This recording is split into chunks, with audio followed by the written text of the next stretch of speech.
Hello, I'm Dick Bennett for the Omni Center for Peace, Justice, and Ecology.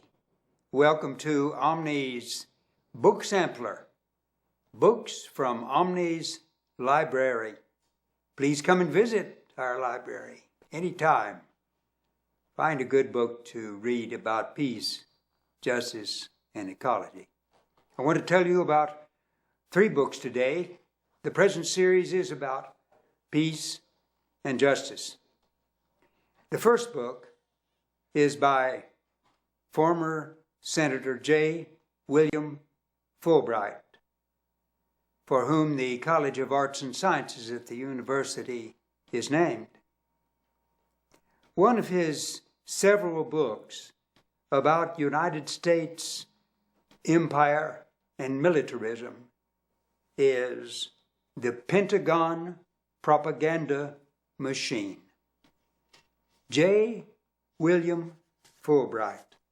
I just want to read one passage from his most interesting and most relevant and current book.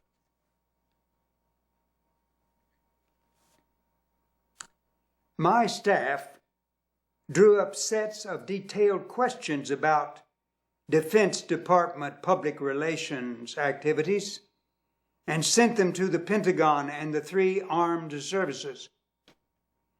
The results of these inquiries amazed me, for I had had no idea of the extent to which the Pentagon had been staffed and armed to promote itself and the military services.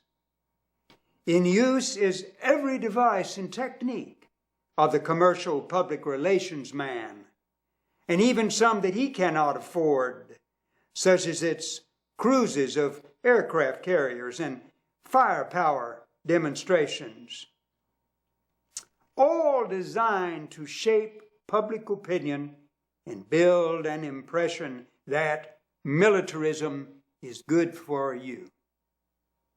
A most unsettling aspect of these various campaigns was the scant attention the disclosure of their existence attracted, and the lack of reaction from the American people who were being sold a bill of goods.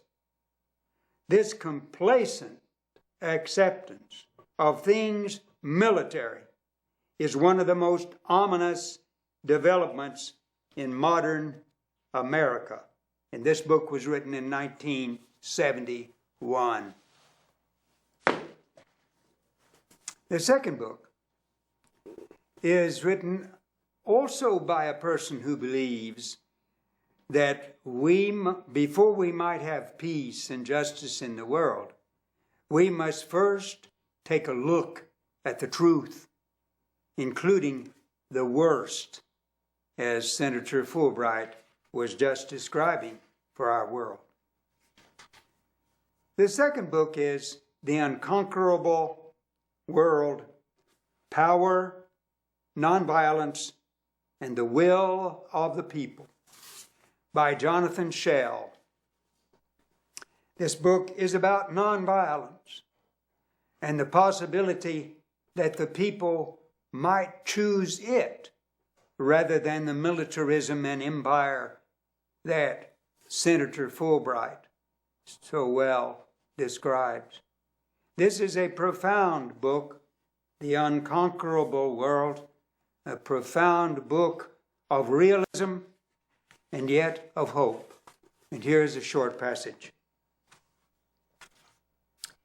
These dark prospects of militarism and empire require that we step back from the emergencies of the moment and ask whether there is another path to follow.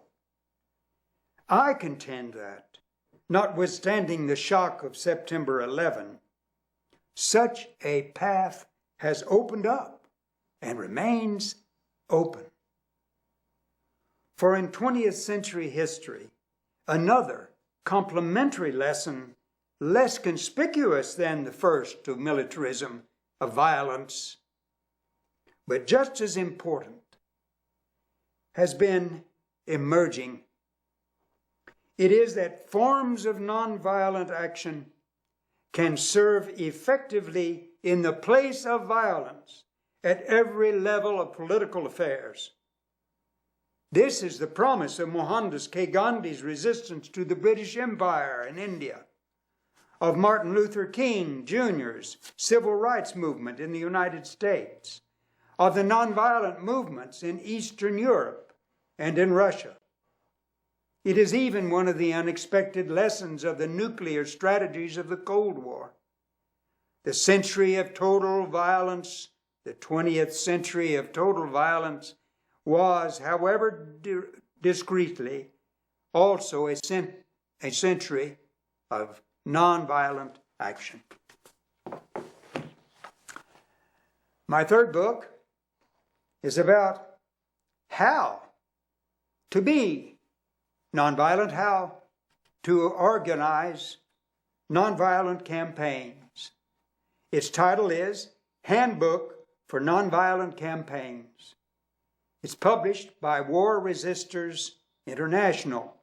I see that I'm running out of time, so all I'll do is to mention a chapter or two from this wonderful handbook for nonviolent campaigns.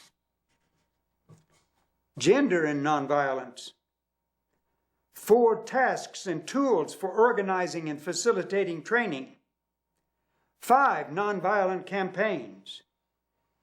Organizing for effective nonviolent actions, and on and on. This is a wonderful book to read whether you are planning a nonviolent campaign or not. Thank you. This has been Dick Bennett for Omni's Book Sampler, Books on Peace and Justice.